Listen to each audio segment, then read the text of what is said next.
Okay, hello everybody. I'm Josip Maricevic, CTO and co-founder of Tolar, and today I'm going to talk to you about the future of distributed ledger technology and how it can be used in banking sector. Well, I believe that some of you in this room probably know all the hows and whys of this technology. Let us briefly cover some blockchain basics. Since this is not a developers conference, we're not going to go into too many details. Initially, the blockchain literally meant the singly linked list of blocks which contain transactions and were linked with hash pointers, which ensured its integrity. But nowadays, it has come to encompass the whole array of algorithms that achieve consensus on some ledger, whether it's underlying directed acyclic graph, mesh network, or some list. But what is the important in blockchain? The important thing is that we have the following characteristics. So, for example, for the accounts, on any ledger you need to have the account owners. Here you don't have a single specific entity which says who is the owner of which account, but as the owner of the private key, you're the one who controls all your coins, all your outputs, and so on. So the security is as strong as you make it to be. We have the privacy in the sense that when you create an address, you don't have to give your data to anyone. You can maybe divulge that information intentionally or non-intentionally, and once it's there, it can easily be tracked. But until you do that, you're basically, nobody knows who's behind which account.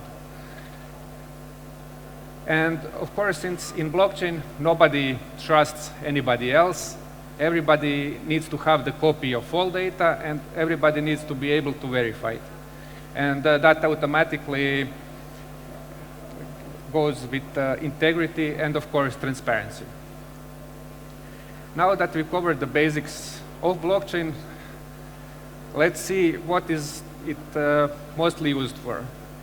The first, and of course the most obvious one, since it started as a Bitcoin, as a cryptocurrency, it's a basic transaction platform. So you can use it for settlements, for payments, and so on. Now, as for the performance, we know that the first generations, and most of you who watch the news, you know, there were lots of problems with that.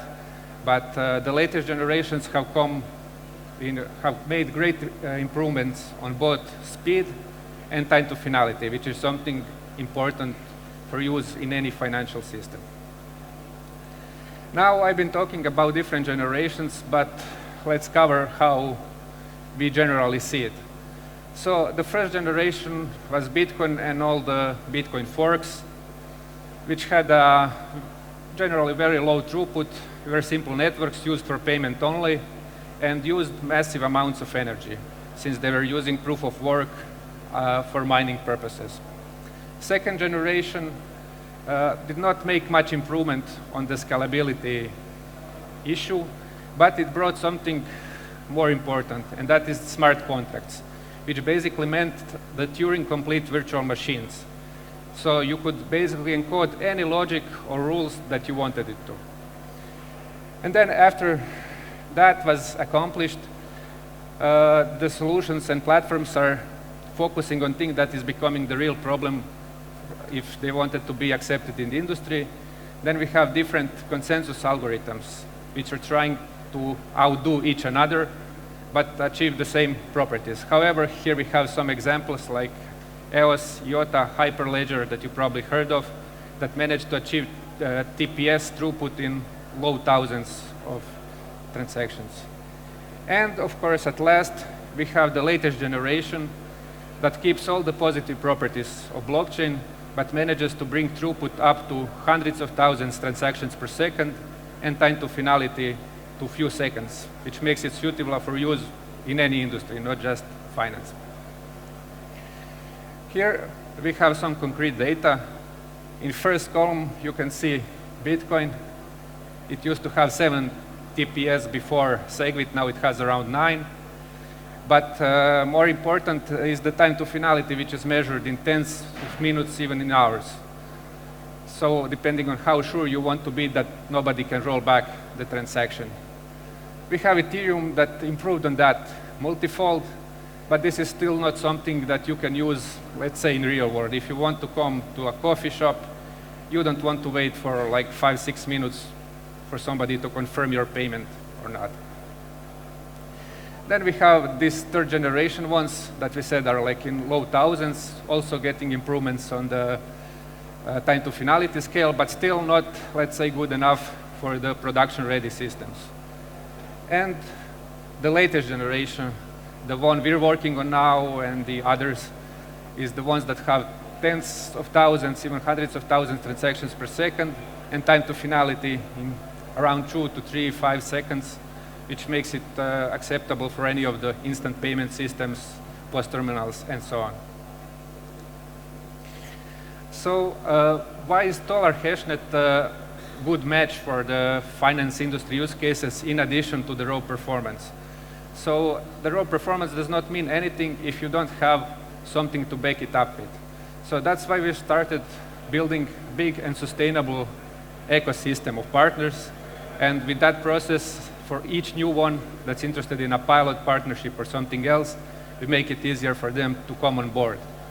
And also, if you're interested from the tech side, as the pilots and the different programs are advancing, we have more and more helper tools, more advanced and user-friendly SDKs, which will help your developers integrate this technology and work with it.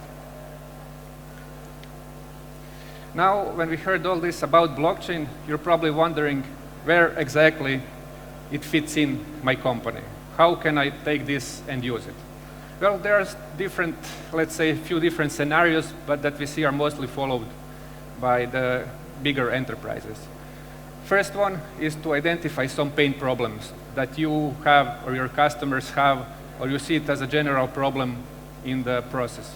And see if a platform with the characteristics that we talked about could maybe help them solve it. Or the second one, of course, is if you're more interested in the innovation route, where you want to disrupt some of the existing operating models, where you think having the blockchain platform could maybe like put you ahead of all your competitors. Or thirdly, that's also not a bad thing. It's like you have some internal processors, especially the bigger companies, banks, and so on. And for a lot of internal issues, problems, that can be a good solution as well. It does not necessarily need to be connected to the end customer. And how would you do it? Well, it's always based once you identify use cases, take the ones that you want to focus on, start a pilot, and that will produce a real return on investment. And once you see that, you will have to make it ready to move into production system.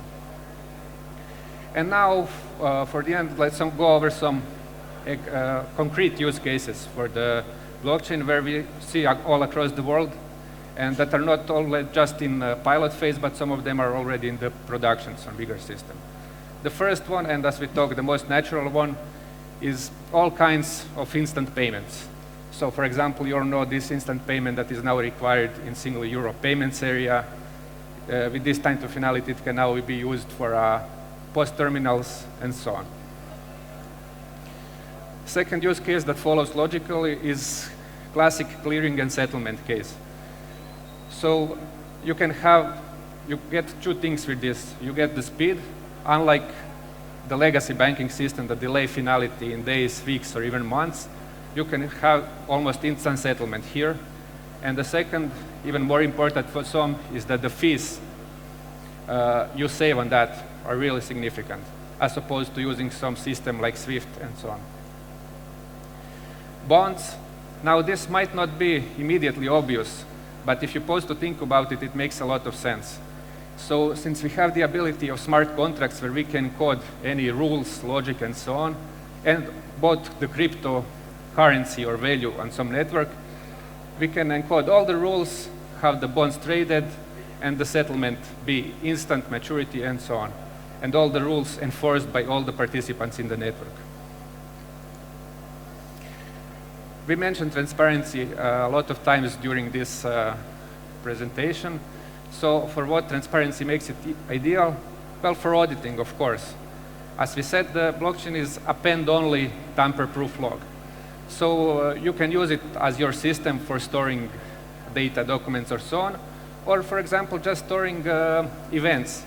You can have your classic system without having to disrupt your process, but every document, every event that happens, every, let's say, account, invoice gets stored. So if at any time there are some discrepancies in the real system, you can simply go to the blockchain layer, see when it happened, how it happened, and why. And digital identity, well, basically the case that could have the whole presentation for itself. But in general, with all the fuss around GDPR, now we have the one who controls private key controls all his data. So you give access, you verify documents, you verify your signatures, you decide which data and who to give. For example, for KYC, you can have different platforms. You could share all your KYC-related data without having to divulge your personal information. Now, I know that you're all waiting for lunch, so that was the short summary. If you have any more questions, feel free to stop me. I'll be here today and tomorrow. And of course, feel free to send us an email here, or maybe contact us through official Shift Money app. Thank you and bye.